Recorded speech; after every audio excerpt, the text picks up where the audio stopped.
There's color everywhere. What's this? There's white things in the air. What's this? I can't believe my eyes. I must be dreaming. Wake up, check. This isn't fair. What's this? Hey, Apple Biters and Appletinis, this is Les, aka SistaSlaya, here in conjunction with It Came From the Radio. We're here with the Bit and Apple TV, and we're here at the Bizarre Haunted Expo in Long Island. And I am here with Long Island Paranormal, and this is Brandon Zachman. Brandon, what's your last name? Zachman. Brandon Zachman with Long Island Paranormal. We were just talking a little bit about this, and I asked you if you were originally from Long Island, and you are originally from Long Island. Can you tell us a little bit about how you got involved in the Long Island Paranormal Investigation team?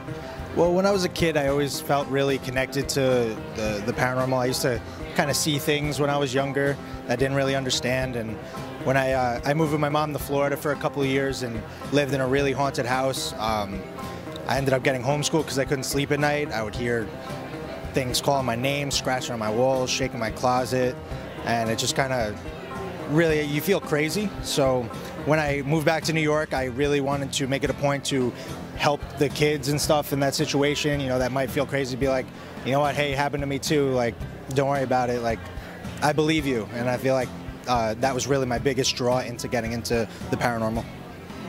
In Long Island, would you say that it is extensively haunted? I know that Long Island dates back to the early 1700s, actually maybe the 1600s, right? Is there a section of Long Island that you say that is just a lot more haunted than any other section? The Huntington area is very active. There's a lot of places such as Mount Misery. There's a lot of old buildings. Old Burial Hill is in there, which is one of the oldest cemeteries on Long Island. Mount Misery, I would say, is one of the top haunted places on Long Island. There seems to be a lot of activity kind of on the cusp of Nassau and Suffolk County. I know West Babylon's also another area from house cases we've done and stuff where it seems like there's above average paranormal activity. So noticeably that we know that a lot of times a lot of hauntings happen where there's a lot of water or active rushing water. Being that Long Island is an island, you know, that would say that this is extensively haunted and everything. Can you explain to us probably one of the most difficult cases that you guys have had to investigate? Well, with house cases, we did one recently that was especially trying. I would say that's probably the most haunted place I've ever been. I can't talk about it too much because we do sign confidentiality, but it was a very emotional case, and all of us kind of walked away pretty shook. That was in West Babylon, and it was one of those things that kind of stuck with you long after you left the place. But yeah, Mount Misery is also another one that really tries you. You know, when you're there, you really feel like there's something with malice there that'll really kind of try and shake you and scare you into leaving. And you know, it's one of those things where after you leave, you know, you kind of maybe put a nightlight on for the night. And do you think a lot of this occurs because this is also was Native American land? Yes, especially with that area. A lot of Long Island, you just look at the town names, is, you know, originally settled by the Native Americans. The Native Americans actually believe that was cursed land, Mount Misery. So yeah, they called it Mount Misery because crops couldn't grow there. Early settlers couldn't get their wagons through there without breaking down. So it's definitely a strong tie to that, especially our sensitives pick up a lot of stuff with Native Americans and stuff like that. So it definitely, I think, has a huge impact on what happens on Long Island. When most people think about Long Island, they think about the Amityville horror. Now, some people say that that was a hoax. Some people say that nothing like that happened, that the Lutz family basically sold their house with all the furniture in it, and then they decided to write a book and become famous of it. Have you guys actually investigated that, or, you know, looked into that particular case? I mean, everyone, I feel like if you're in the field of the paranormal, you've done your homework on the Amityville case. No team will ever get in there. Teams on TV have offered lots of money to get in those places, and the town of Amityville won't let it happen. So, you know, you can't even really drive on that block around Halloween time because they've got it cordoned off. I wasn't there, so I can't speak on it, but I definitely think there's probably some credibility to it, and I'm sure there's a lot of it that's embellished. But it's definitely one of those, like, poster child cases when you first get into the paranormal that you kind of research. Yeah, I noticed that the house has been like changed hands several times in the last few years. Like it's always for sale, and it's very interesting. And nobody in the house will admit that there's activity there, but the house has always been on sale. Well, for whatever reason they say they can't afford it, but we know there's something a little bit more different about it. Now, you say that as a child you experienced the paranormal. When you go into these investigations, do you have children there? What do you tell these children to relieve their fears about any type of haunting? Sometimes I'll just sit with them and talk to them and just kind of ask what's going on, and just talk to them, and I just let them know that I really I believe them, because I was in their shoes. I'll tell them some of my stories and be like, hey, look, yeah, like I had something similar happen, because I feel like I could have really used that when I was that age. So it's nice to be able to provide that for them, and just kind of let them know, hey, no, I believe you, absolutely. So can you give us like a little background of what the difference is between, let's say, a poltergeist, a residual haunting, regular haunting, and a demonic haunting? Yeah. Poltergeist actually stands for noisy ghost. They seem to stem mostly from pubescent girls. It happens kind of like they manifest it when they're younger, around 13. That seems to be the catalyst for poltergeist hauntings, which is a little crazy when you think about it. That's why I find them pretty fascinating. But residual hauntings is kind of like a time loop where, a place with a lot of history will have kind of the same events just kind of happen. It's not like the spirits there aren't necessarily, they're not intelligent, like they won't acknowledge you. They're just kind of going through the motions of history, which you see that a lot in older places like this, for example, Bethpage Village restoration.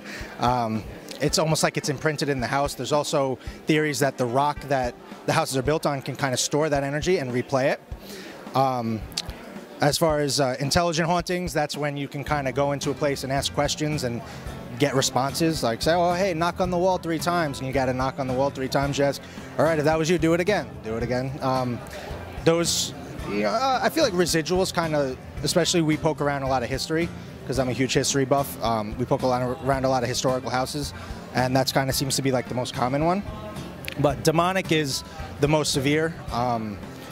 That's where you really see like, infestation and oppression and all that stuff, and they're bad. They'll try and hurt you and stuff like that. We are prepared to diagnose those cases as far as Long Island Paranormal Investigators goes, but we don't we won't actively try to treat that, because we're not, obviously, you need to somebody that can actually handle something like that. You need to refer that to the experts, because that's not something you really want to play with. So yeah, we have a demonology department where only a select few are kind of chosen to do their research, really understand it, because it's one of those things where even researching it is dangerous, because you're talking about ancient forces that we don't understand. You're basically opening yourself up to something, doing that. When you do these cases, do you follow up with people after you've had a case or whatever? Do people stay in contact with you? Because a lot of times when you see shows, what happens a lot of times is people don't get to see what ends up happening with that. They'll maybe like a brief blurb across the screen. But do you guys follow up with these people afterwards? Absolutely. After every single house case, we do a reveal. We usually take 2 to 3 weeks to do all the analysis, because when you're running DVR, audios, and all that stuff, it takes a lot of time. But within 3 weeks, we contact them about setting up a reveal. Do the reveal. We offer another investigation if they want a cleansing, whatever they want the next step to be. We have some clients that we've investigated over a dozen times. Just whatever the client needs, that's kind of where we go from there. Now, where can we find you guys? And certainly if you're living in Long Island and you need to have them come out and investigate, or you think you have a haunting, where can we find you guys? On Facebook, Twitter? LIParanormalinvestigators.com is our main website. We have our forums where you can contact us and get in touch with our case manager about setting up any kind of cases. All of our cases are free of charge. We do not charge for anything. We also have a bunch of site stories, hundreds of cases from Long Island, different locations, all over the country too, because we don't only investigate on Long Island. We're on Facebook, we're on Twitter, Long Island Paranormal Investigators. You can find us, follow us. We have some pretty cool videos we put out, so yeah, definitely take a look. Okay, so Appleters and Appletinis, you guys need to take a bite out of Long Island Paranormal. These guys are helping people with their situations. This is a serious situation, but they're helping people know a little bit more about the paranormal. So take a look at them, check them out. Back to you.